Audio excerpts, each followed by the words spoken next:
You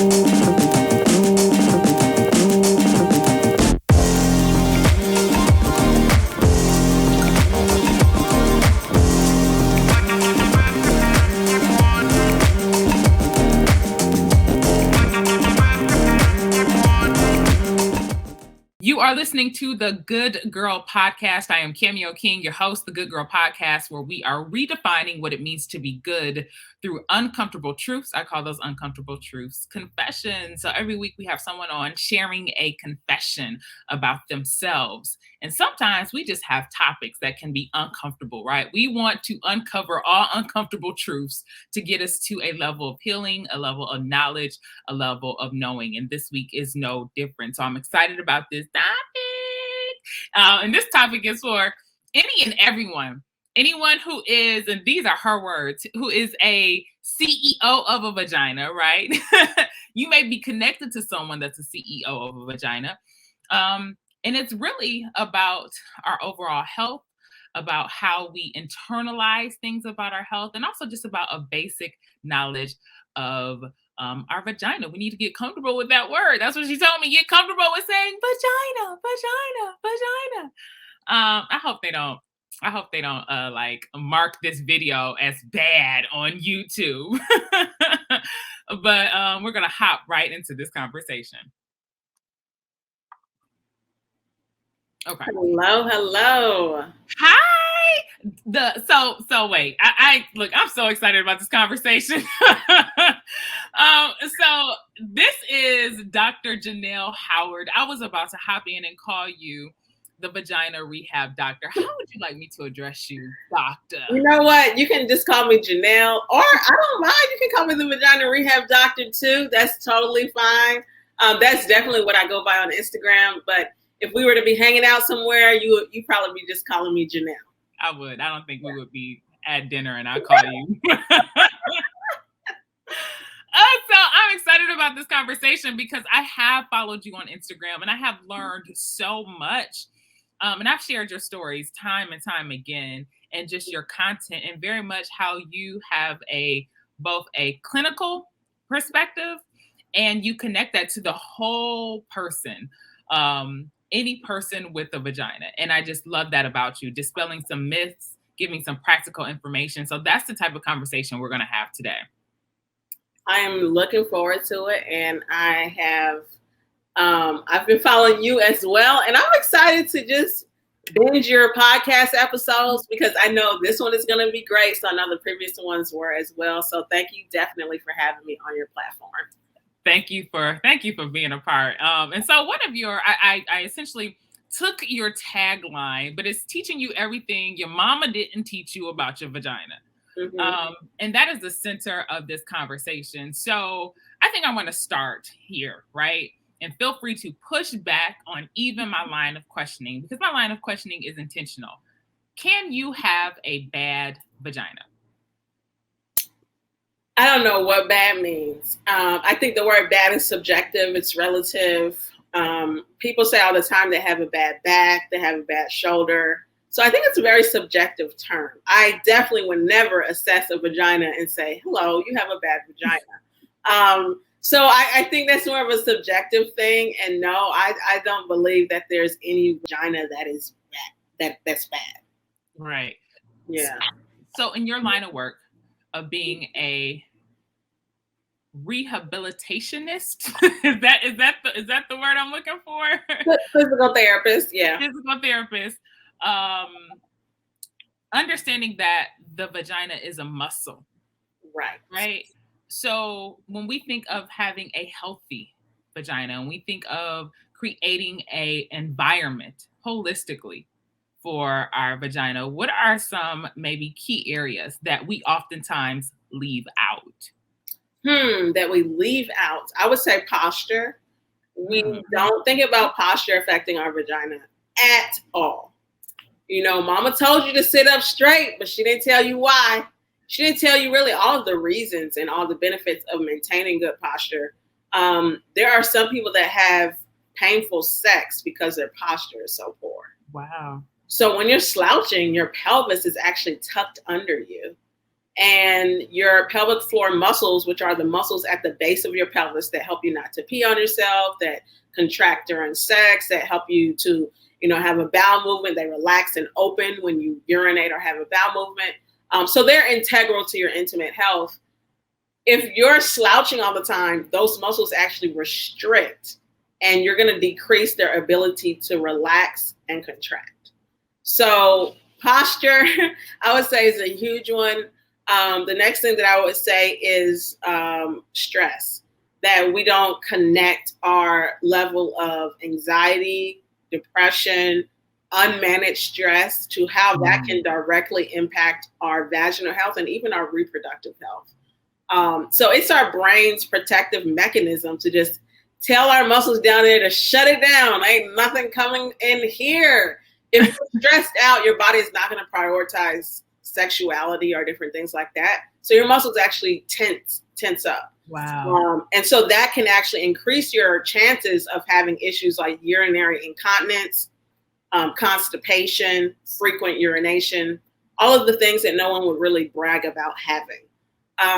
And then the last thing I would say is nutrition. What we eat impacts our entire body. So our vagina is not excluded. So you can eat to your vaginal detriment, and then you can also eat to empower or optimize your vaginal health. Are there like any specific foods that you would say like stay away from, or other foods that you would say like gobble that down, sis? Yeah, I would say for sure foods that are high in sugar, processed sugar. So let's say like a soda or a latte. And this is the one that I get quite a bit, is that people will email me telling me that they're having an odor, like a vaginal odor, that is really difficult to manage. I'm not just talking about being musty at the end of the day, but something is fishy, something is not right. And they were doing all of the things, steaming, washing, put this up my vagina, and nothing was working. And then they realized that they were having about 3 to 4 lattes, Starbucks lattes a week. And when they cut that out, the odor went away. Wow. And that's just one example. Of course, that's not going to be the experience for every person that cuts out a latte. But we can't exclude our vagina from our overall health. If what you eat affects your overall health, then it affects your vagina too. Yeah. So foods to stay away from: high sugar foods, high fat. Like if you're going to eat cheese, it probably shouldn't be 3 times a day.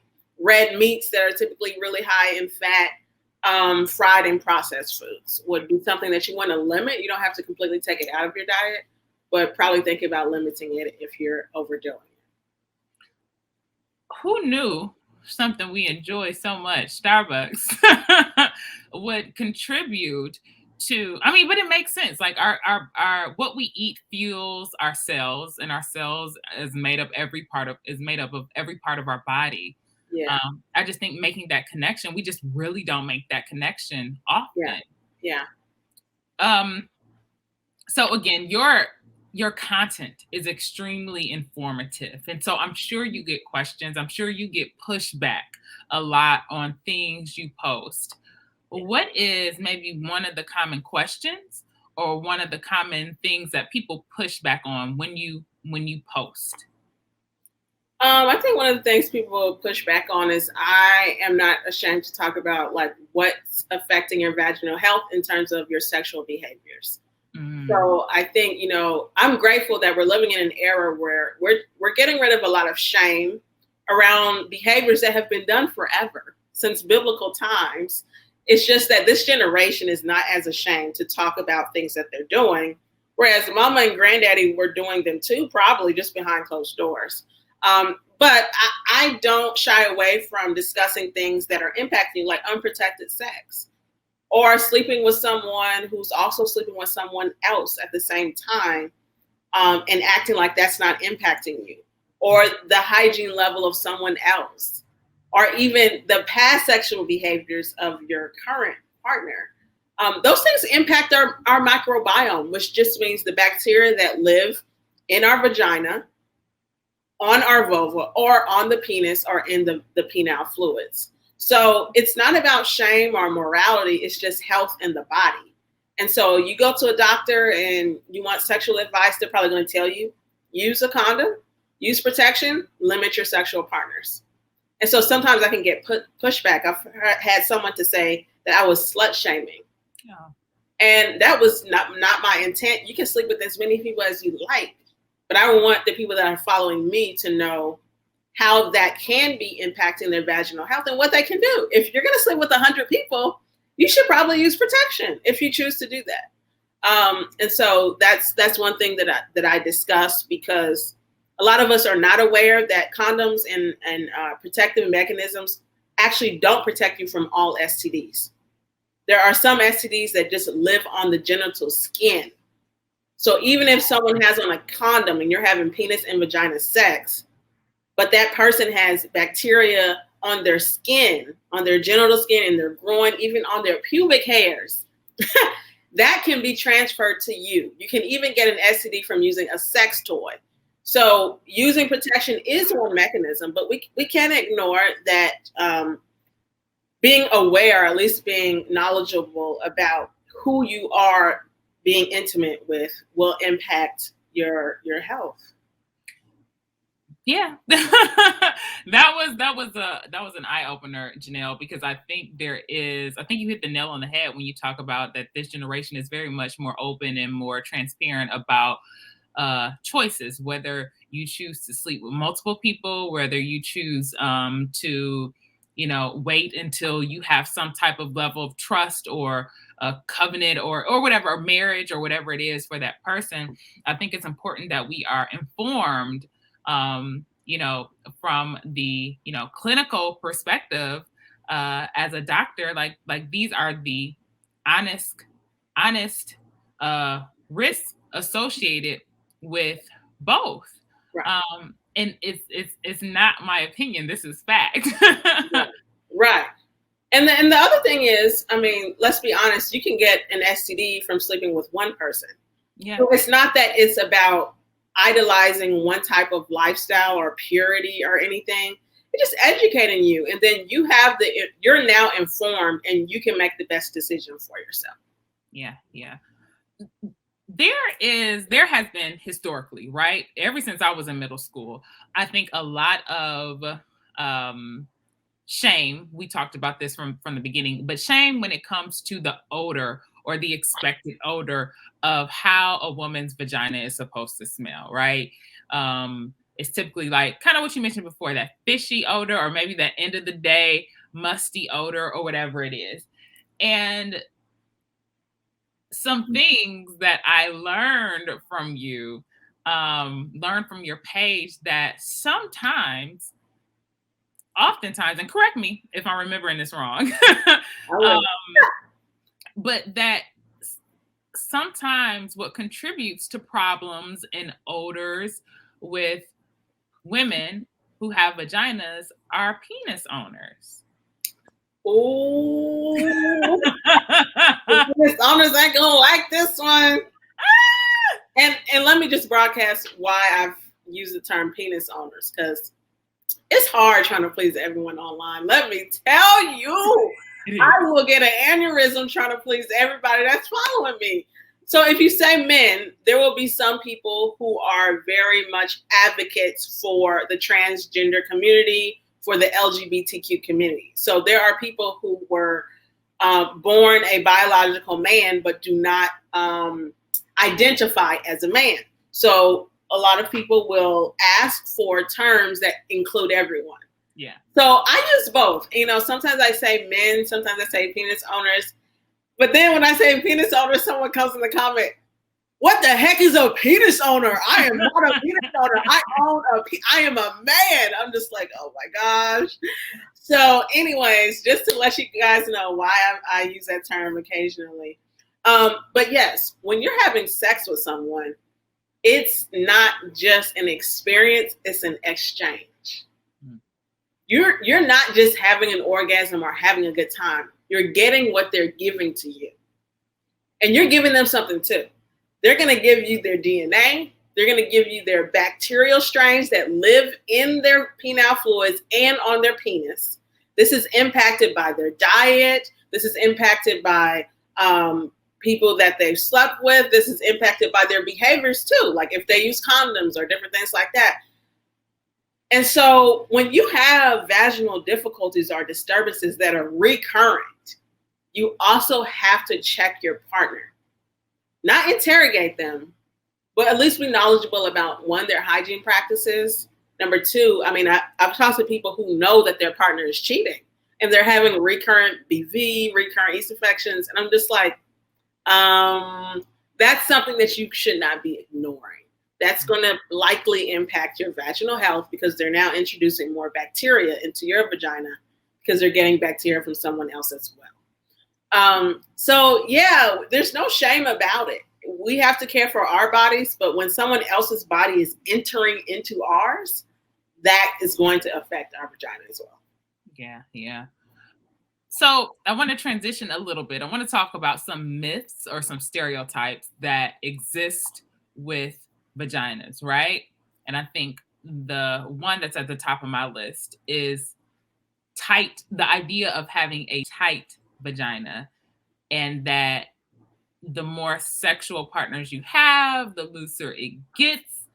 And that, yeah, if your vagina ain't tight, then you ain't worth nothing, right? I think it's problematic even in that language, as though your what you're able to do for someone else is connected to your worth. But can you talk about that stereotype? Is it a stereotype? It's everything, and it needs to be canceled. Okay, it's toxic. It is necrotic. It's horrible. So let's establish this: the vagina naturally has a good amount of tightness. There's not much that you need to do to make your vagina, quote unquote, tight. You are not born with a loose vagina. No one. There are some things that can relax your vagina more. For example, having multiple overweight babies. Like maybe you had a 10-pound baby followed by a 9-pound, or maybe you just delivered, whether it was overweight or not. Of course, your vagina just pushed a human out. So it's going to be more relaxed now, and that can take several months for it to return to its original or its prior diameter or size.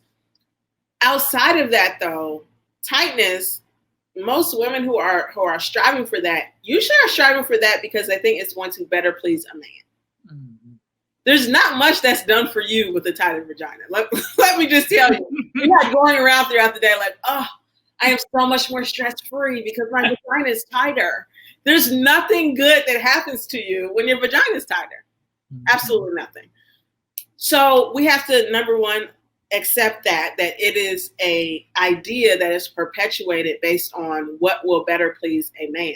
The second thing is that vaginal tightness is actually the number one cause of issues that I see in clinic, whether it's all three of these included. Pain with sex usually is their muscles are too tight. Peeing their pants, their muscles are too tight. And 3, urinary frequency. I mean, peeing up to every 10 minutes. Oh. So your vagina, there's no other muscle in the body that we want to be tight. I've never heard anyone say they want a tight neck, tight back. Ooh, I want my calves to be tight. No one thinks this way. It's illogical. Yeah. You want your vagina to be tight. I will provide a disclaimer that says there is something as called vaginal laxity, where that does mean that the vagina it's lost some of its natural tone. And that's not a loose vagina. That's laxity from usually either menopause, where the estrogen is so much lower now because we're getting older, or maybe we talked about, as we talked about earlier, like several births where the baby is probably heavier weight, or just repetitive child deliveries back to back. Yeah. I just sitting on this point about the idea of a tight vagina, just how much patriarchy is wrapped up in that.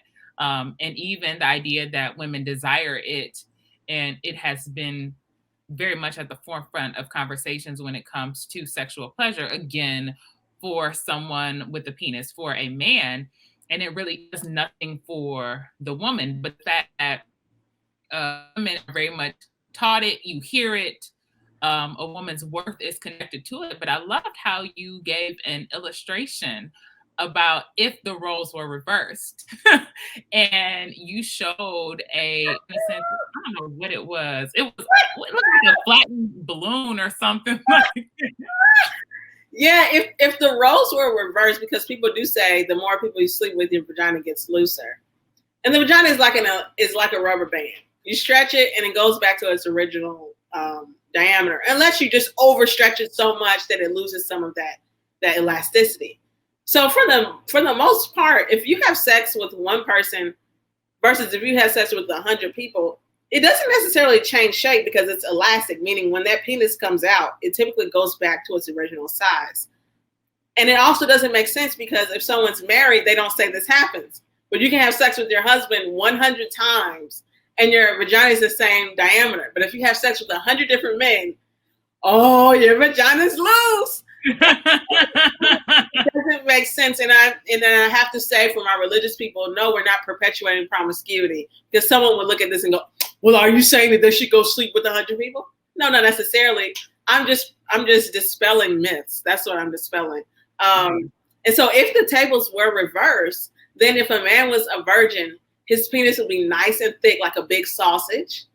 And then as he has slept with 100 women, his penis will turn into a beef jerky. It will just be really thin and tiny. We know that that's not the case. Right. So we have to stop this double standard when it comes to shaming women about their vaginas and or about their sexual history. Yeah. That comparison just made it so clear to me. Like, I almost gasped. I was like, because the way you put it, I said, is this true? Because when you trust somebody, I was like, oh my God. And then you was like, you see how that works? You see how that works? Absolutely. When you put that visual to it and you realize, wait a minute, the penises are not out here getting slimmer. Why are the vaginas the only ones getting looser? Because it's false. That's why. Right. And so another myth or stereotype I want to talk about are kegels and yoni eggs. I kind of think the wave is dying down a little bit, but I think there was this burst of, you put in a yoni egg, if you don't know, my understanding of it, it's just like a tiny egg, and you're supposed, or it's an egg-shaped object, and you insert it into your vagina, and you're supposed to hold it essentially all day or for a period of time. And again, it's supposed to tighten, rejuvenate, strengthen your vaginal walls. And same thing with doing, I believe, kegels all day. It's like releasing. Oh, look, I'm trying to do it now. It's like releasing. It's like a releasing and a contracting of your vaginal muscle, with the idea of strengthening again your vagina.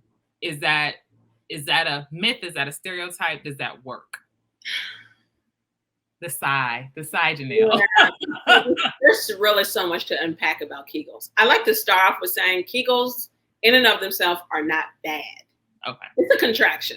So any contraction in your body, I'm not going to be like, oh my gosh, you contracted your bicep. That's bad, right? It's not bad. It's just many times unhelpful and sometimes even harmful, because many of us actually carry too much tension in our pelvic floors. We talked about posture. We talked about stress. And we talked about these myths that say that your vagina should be tight. So many of us are actually dysfunctionally tight. And I have to say dysfunctionally tight because people still process the word tight as a good thing. Tight is never good. Tight means that your muscle can contract a little bit, but then it doesn't have any lengthening. It doesn't let go. So if you've ever hung out with someone who can't relax, they're just always uptight. They're anxiety. Like if anxiety was a person. Yeah. So you don't want your vagina like that. You want it to be able to release and contract, because here's the thing that I think people will accept where they might get it now. If your vagina is really tight, then that means you won't be able to squeeze very much, because the relaxed state is the starting position. So if you're starting out here, then you can give a good contraction. But if you're already tight, this is all you can do. And that's weak. Don't nobody want no weak contractions. Your orgasm is going to be super weak if your muscles can't move well. Yeah. So, yeah. I tell people, go see a pelvic physical therapist if you're wondering whether you should be doing some kegels. If not, if you can't get to a therapist, work on your core. Work on your abdominal wall. Work on abdominal stabilization in your butt.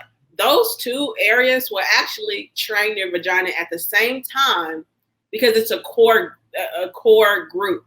The butt, abs, diaphragm, and pelvic floor actually work together. Mm-hmm. So when you improve one, you're going to improve the other. So should I be holding so I love how you explained kegels. But should I be holding an egg in my vagina? I'm biased, so Okay. I'm a yoni egg seller. I'm gonna tell you, get them yoni eggs. I am not a yoni egg seller. I'm a physical therapist, so I'm gonna be looking at things from a musculoskeletal perspective. And so the harm that I see in yoni eggs is that if you have one just sitting in your vagina for an hour, 2 hours, however long you keep it in, your muscles are being just trained to hold tension. They're not being trained on when to contract and when to let go. It's coordination too, very much involved with the pelvic floor. You can just develop rigidity and tightness, which can lead to peeing your pants, painful sex, all the things we talked about earlier. So I personally do not recommend them. Okay. So this is my last myth or stereotype around vaginas. There seems to be like a new wave of feminine care for our vaginas, right? Like if you walk down any aisle in any supermarket or grocery store, it is like half of the aisle for feminine care products. And I think just with the wave of folks being on social media and having access to just new products and influencers, just sharing, oh, I'm doing this and this can do this for your body and it does this, they're selling you something, they're biased. This is a big question. Like, what do we need? Like, should we be using these things? Everything from, like, I've heard so much, Janelle, like, this gets you wetter when you're having sex, or this keeps you fresh all day, to you be smelling like just all these things, and you're just like, what? Yeah. They're marketing to your lack of confidence. Whenever I hear things like, this will get rid of your odor. Wait, what? You gonna get rid of odor completely? How you gonna do that? That doesn't even make sense. Or this is gonna prevent you from ever getting BV. And it's a wash that got glitter in it. It's blue. Oh, it smell like lily of the valley. No, that's not gonna do it. So you said, what do we need? And I want to start there. And a lot of people will not agree. It's hard to accept. Really, the only thing you need is water. Now, do I think if you use an unscented, like a mild soap, that you're going to have some problems? No. And if you want to use that, like on the outer portion of the vagina or over the vulva, excuse me. So this is the outer labia or the outer lips, typically where the hair grows. And then this is the inner labia right here. Only water needs to be going on the inner labia, and especially between the lips. Only water. You can disrupt your pH balance. You can strip the acid content. So you don't want to increase your chance of getting an infection in the name of, I smell like Febreze. So I think that when it comes to what you need, you only need water actually. But I recommend to people who are more comfortable using soap, get an unscented soap. No scents. Yeah. And even for the natural brands, you don't need 10 essential oils in a soap to be putting on your vulva. Why are you putting essential oils on your vulva? I mean, So I had a conversation with one of my friends, one of my homegirls, and she asked me, did I use this specific product? And I said, no. And then she's like, but it's natural. I said, I don't like, why does my vagina need to smell like spearmint? What? It's just so cooling. I said, look, why though? What? Like, I know what I smell like. Like, I feel like I don't smell like nothing. Like, or I smell like myself. It's not a foul odor, right? If you like it, you like it. You know what I'm saying? But it was still very much this disconnect or this expectation that I should smell like good, like flowers, peppermint. Look, I love that. Why does my vagina need to smell like chamomile? Why does it need to smell like thyme and parsley? There's no need. And so here's the thing about natural products. Someone cannot out natural remedy me. Okay. I highly believe in herbs. natural medicine, all of that. That's how I was raised. I got a million essential oils in here, but let me tell you, I'm not putting it on my vulva. Okay, so that's the thing with that. The other thing is that there is a such thing as chemicals, whether they be synthetic chemicals or natural chemicals. They're both chemicals. A lot of medicines actually are derived from nature. So thinking that because something is natural automatically makes it safe is false. Okay, so I like to tell people that cocaine is derived from the cocoa plant.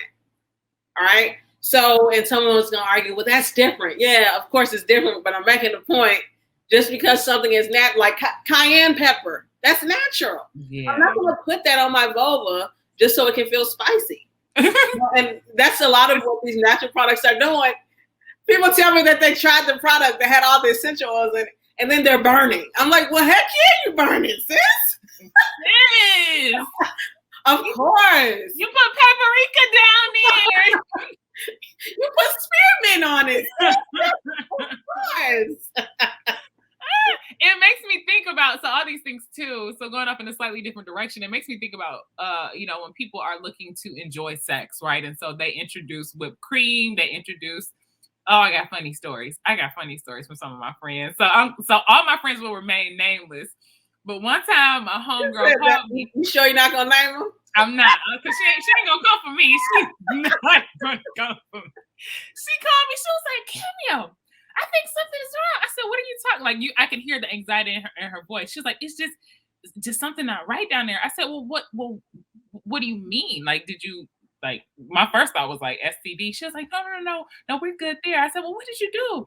And she's like, it could have been the strawberries and whipped cream. I said, it was the strawberries and whipped cream. What do you mean it could have been? It was the strawberries. Like, did you clean yourself out? Did y'all just continue? Like, just licked it off and thought that was good. Yeah. Hey, but it's funny, but it's not. This just goes to show a lack of the education that we've gotten about our bodies. Yeah. And also we've been taught, especially in the Black community, to be kind of ashamed of ourselves, whether it be hair. I mean, I remember the job that I have now, I was questioning my own natural hair. It wasn't that I didn't comb it. It was that I'm having an interview and I thought I would look more professional if I didn't wear my hair out. We do that. We might want to straighten it or get a weave that's curlier or more wavier because we have been taught to literally be ashamed of ourselves. And it's not just Black women, but especially us. It's like we're reaching to try and get someone to accept. Stop. We're about to fall over. We reaching so hard to get someone to like our smell, like our taste, all of that. The vagina is an organ. It's going to taste, smell, look like an organ, not an edible arrangement. And so we have to love ourselves and unlearn. I think we should question some things before we put anything on our vulva. How is this going to impact my health? Yeah. That's definitely a good question to put in our, I'll say our arsenal when we are beginning to make decisions, especially around our vaginal health or just when we're in the store. Like, can I say one more thing? Okay. One more thing about the arsenal? I get a lot of messages about in my DM on Instagram, women sending me a picture of a product and they want to know my opinion. Do you agree that I should get this? This is a face mask, but for your vulva. It's a vulva mask. It's going to exfoliate your vulva and da-da-da. Or this soap, it looked like glitter, it looked like unicorn soap. This is going to get rid of all. The number one thing that you can do on your own is read the ingredients. Just look on the back. And then look up ingredients that you should not be putting on your vulva or on your skin, period, for your whole body. And that can help you to know whether you should be using something. If all of the products are things you cannot pronounce, they're probably chemicals. And there should not be 50 ingredients. If all you need is soap, it shouldn't be more than 10 ingredients. I'm sorry. Yeah. And I really want to highlight like the water piece of it. Because I think for some people I can even when you said that, I heard people listening like, oh no, girl, you crazy. I need to put some soap up in it. Like I heard it like, no, we've always used soap. Yeah. we've always used, because this is what I hear consistently, is Dove unscented, right? Like that Yeah. has been the staple for a lot of Yeah. women in my circle. Um, but Well, okay, let me say this because I want to be real. Mhm.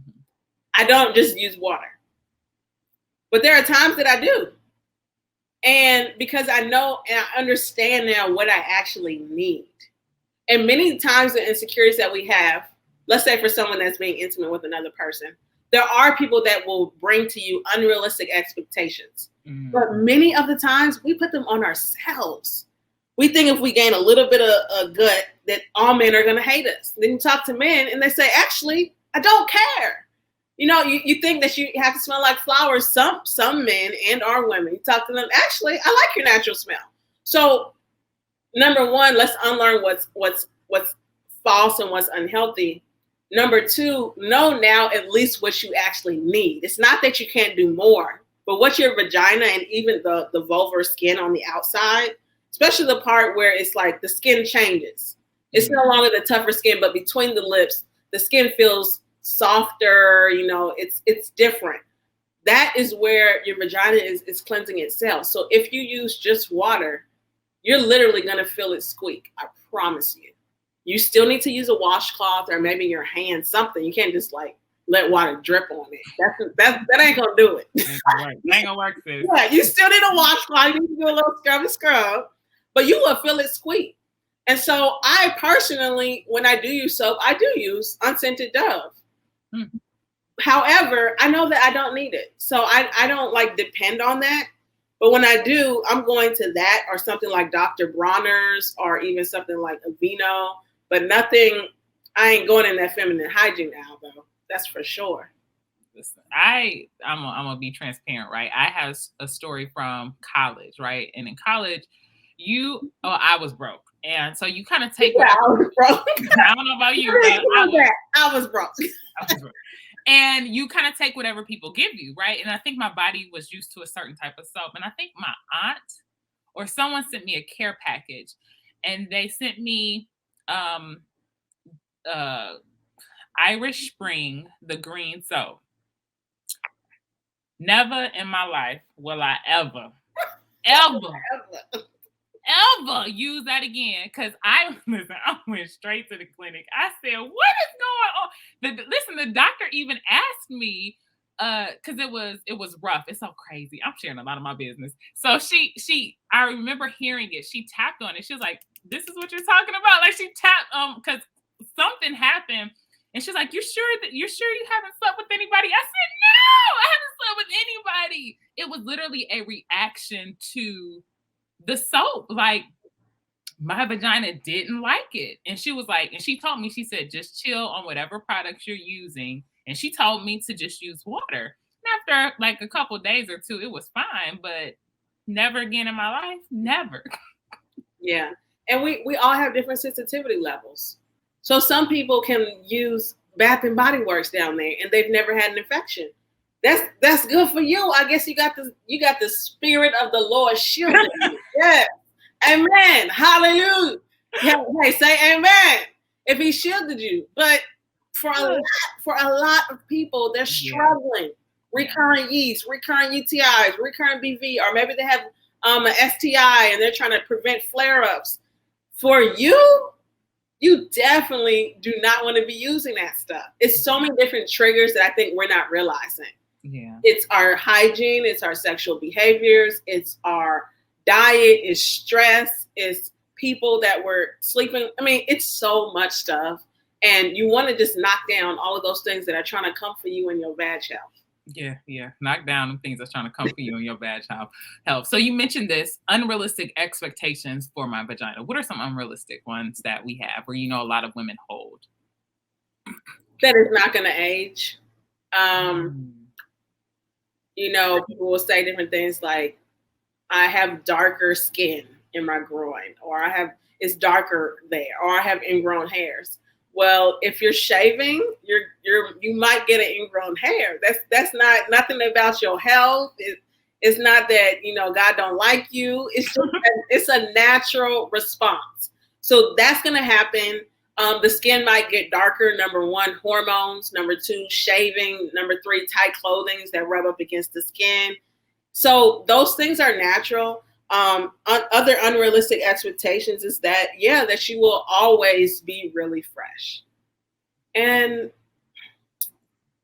I understand if you want to take a shower before you have sex. Do that if you like.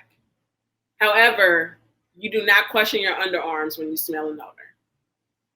You don't question your health. Like, oh, do I need an underarm wash? What's going on here? I have an odor. It's your vulva is like the second armpit. It's a lot of hair. I'm not perpetuating that you go around stinking. I'm not. You can smell good without expecting yourself to never catch an odor. Okay, so it has a lot of hair down there, just like the armpit. It has a lot of sweat glands down there, just like the armpit. It's hidden, and bacteria love it down there. So it's going to develop an odor occasionally. Every odor is not bad, but if you're smelling something that's fishy or it smells like something that's dead, then yeah, you should go see your doctor. Yeah. So, one of my last questions. What should we be doing for our vaginal health? We've talked about a lot of the stereotypes. We talked about things that contribute that we may not be aware of to not having an overall healthy perspective on our vagina. But what are some, if someone was listening to this, what is something they can walk away with and say, yes, I can do this one or two or maybe three things that will allow me to have better awareness or just wellness for my vaginal health? Sure. Number one is to love it. Number one, if you're starting from a place of it's not good enough, that's already going to lead you to products you shouldn't be using. So number one, anyone can say, okay, I'm going to choose to accept my body, how it is, not accept abnormal things or health conditions that you can improve, but just say, I'm going to love myself, and that includes my vaginal health. I think that's something that we all can do better. Number two is you need to try and get more fiber throughout the day in your diet. We're recommended to get about 25 to 30 grams of fiber a day. Most of us get under 7, just not very much at all. And so when you don't eat enough fiber, you're going to be straining on that toilet, okay? You're going to be pushing, and you're going to have blood vessels popping out your forehead. You're not going to be able to breathe because you're trying to poop. You're trying to push it out. Mm-hmm. Whenever you push to poop, you're straining your pelvic floor muscles. So this is now going to weaken your vagina, and it's going to increase your risk of a prolapse, which is when your pelvic organs can start falling through the vagina. Oh, wow. So it's not very fun. You might feel something like, I feel like a ball or a bulge in my vagina. That's your rectum coming through. Wow. And so that can happen if you've had a baby. 50% of people who have a baby will develop a prolapse, but also constipation. So yeah, your bowel health directly impacts your vagina. So that's something we can do. Get some avocados, get some chia seeds, some chia seed pudding. Instead of having white bread all day, maybe switch it up in the morning and have some whole grain bread. Anything green is great. Anything green, whether that's spinach, whether that's a kiwi, whether that's kale, whatever it is. And just try to look up foods that are foods that you enjoy, but that have some good stuff in it for you. Number two is don't sit for more than an hour if you can help it. Oh, wow. Yeah. Just to get up for 1 minute. It's not you got to get up and walk around for an hour. Just don't stay seated for a consecutive 2, 3, 4, even 5, 6 hours at once. That's really just not the best for your pelvis, and including your vagina. So after 60 minutes, get up for at least 1 minute, walk around or stretch, and then sit back down. Number 3, I would say, is exercise.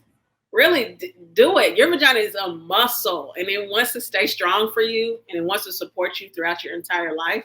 One of the ways you can do that is moving your body. Don't be afraid of the weights. Get in the gym, even if it's just for 25 minutes. Yeah. This has been very informative. This conversation has been very informative, Janelle. I appreciate what you're doing, not just in your work, but just in your educating the community of just people across the board, because I think this changes the expectations women women with vaginas have for themselves, also connecting that to our worth, how we love ourselves. But I also think it changes the interactions Yeah. between people when it comes to when you're interacting with a woman, when you're interacting with someone with a vagina, and how you care for them and how you perceive them. I think this is really, it's not, and I think you know this, but I just want to say this, that it's more than physical rehabilitation. Like, it's more than being a physical therapist. It goes a lot deeper. And I appreciate you, and I thank you for coming on the Good Girl podcast. Absolutely. I am loving the conversation. I can't wait to hear it. I really appreciate you for having me, and hopefully I can come back again soon. Yes, we would love to have you. All right. Thank you for listening to the Good Girl podcast. All right. Bye-bye.